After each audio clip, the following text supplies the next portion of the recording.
বর্তমানে আমরা মিডিয়ার মাধ্যমে জানতে পারছি যে ফিলিস্তিনে মুসলমানদের উপর ইসরায়েল কর্তৃক হামলায় লক্ষ লক্ষ মুসলমান নিহত হচ্ছে। আমার প্রশ্ন হলো,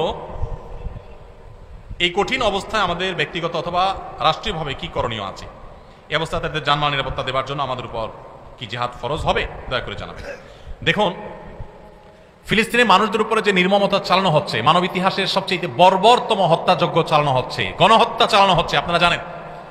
এবং সবচেয়ে লজ্জাস্কর বিষয় হলো, এই বিষয়গুলো দেখে পৃথিবীর যাদেরকে আমরা মোড়ল মনে করি, যারা সকাল বিকাল আমাদেরকে দেখবেন মানবতা, মানবাধিকার, মানুষের অধিকারের সবক দেয়, সারাদিন সবক দেয় না, এদেরকে দেখবেন মুখে সুন্দর করে কুলু পেটে বসে আছে, মনে হয় যে এরা কিচ্ছু চোখেও দেখছে না। শিশু হত্যা হচ্ছে, নারী হত্যা হচ্ছে, এদের কোনো আওয়াজ নাই। আফগানিস্তানে মেয়েরা পড়ালেখা করতে পারছে নাকি বোরকা পরে মাদ্রাসায় গেছে, বোরকা খুলতে পারছে কি পারে না, স্কুল কলেজে গেছে, সেখানে তাদেরকে বোরকা খুলতে দেওয়া হলো কি হলো না, এটা নিয়ে দেখবেন আমাদের দেশের বুদ্ধিজীবীদের চিৎকার চেঁচামেচি শেষ নেই, হ্যাঁ নারীকে বোরকা পড়তে বাধ্য করছে নাকি।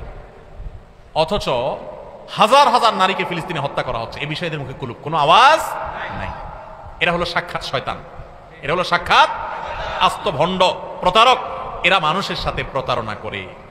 এই মানুষগুলো তাদেরকে চেনবার সুযোগ তৈরি হয়েছে আমাদের। ফিলিস্তিনি মানুষদের পাশে আমাদের দাঁড়াবার বহু রাস্তা আছে ভাই। সবচেয়ে সহজ রাস্তা হলো এই অভিশপ্ত ইহুদিদের পণ্য প্রতিটা ঘরে ঘরে, এখানে যত মানুষ আছেন, একজন মানুষ বলতে পারবে যে আমার ঘরে ইহুদি মালিকানাধীন কোনো পণ্য আমার বাসায় নাই, এমন মানুষ বলতে পারেন কেউ?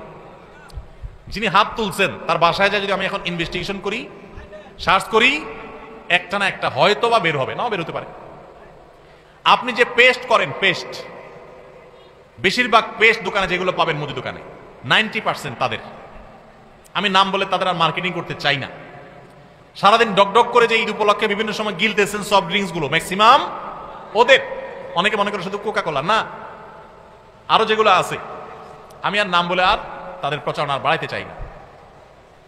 এরকম সাবান যেগুলো ব্যবহার করছেন, ম্যাক্সিমাম সাবান 90% বা তারও বেশি হতে পারে, আমি আন্দাজ করে বললাম পার্সেন্টেজটা, যে দোকানে যে বিক্রি হয় সাবান, এগুলো সব ইসরায়েলিদের, ইহুদিদের।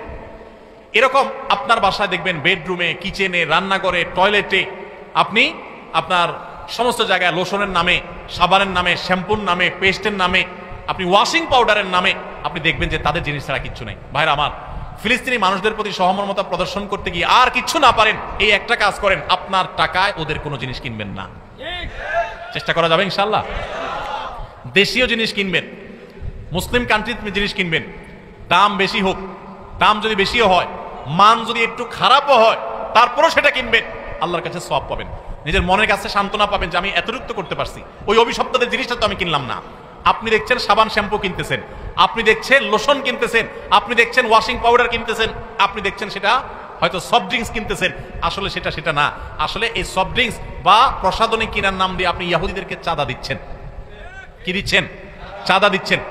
সারা দেশের সমস্ত মুদি দোকানে দেখবেন তাদের জিনিস ভরা, তাদের জিনিস দিয়ে বিক্রি করে আমাদের ঘরে ঘরে দিয়ে আমাদের থেকে টাকা নিচ্ছে। প্রত্যেক সপ্তাহে আপনি সাবান কিনতেছেন, শ্যাম্পু কিনতেছেন, এটা কিনতেছেন, সেটা কিনতেছেন, হ্যাঁ, এগুলো কিনে প্রতি সপ্তাহে আপনি চাঁদা দিচ্ছেন। এই চাঁদার টাকাই বোমা হয়ে পড়তেছে ফিলিস্তিনের মাজলুম মুসলমানদের উপরে, মসজিদুল আকসার উপরে, বাইতুল মুকাদ্দাসের উপরে। আল্লাহর কাছে এর জন্য জবাবদিহি করা লাগবে ভাই। এই জন্য আমরা সংকল্প করি, আসুন ওদের কোনো পণ্য আমরা কিনবো না ইনশাআল্লাহ। কোন দোকানদার ভাই যদি হিম্মত করে একটু লিখে দিতে পারেন তার দোকানে যে আমি এই সমস্ত ইহুদিদের পণ্যগুলো আমি রাখি না, আল্লাহর জন্য স্যাক্রিফাইস করি, আমি তার দোকানে কেনা বেচা একটু কম হোক, এই একটা আমল তাকে আল্লাহর কাছে হয়তো কিয়ামতের ময়দানে নাজাত পাইয়ে দিতে পারে। আমরা সবাই চেষ্টা করবো না ইনশাআল্লাহ? এই একটা কাজ করি। অনেকে বলে যে ভাই আমরা বয়কট করে কি হবে, আমি একা বয়কট করলে কি হবে, বয়কট করলে তাদের কি হবে? আপনারা শুনেছেন ম্যাকডোনাল্ডস এর মতো কোম্পানি সারা বিশ্বের মুসলমান তো বটে, অন্য ধর্মের মানুষরা পর্যন্ত ফিলিস্তিনের এই গণহত্যার প্রতিবাদে তাদের রেস্টুরেন্টে খাবার বন্ধ করে দিয়েছে, কেনা বন্ধ করে দিয়েছে। লক্ষ লক্ষ মানুষ, কোটি কোটি মানুষ পৃথিবীতে বর্জন করেছে, বয়কট করেছে। এর ফলে তাদের শত শত দোকান বিক্রি করতে বাধ্য হয়েছে। অন্য সবগুলো ব্যবসা লাডে উঠে যাবে যদি শুধু মুসলমানরা কিনা বন্ধ করে দেয়। তো আমরা চেষ্টা করবো না ইনশাআল্লাহ?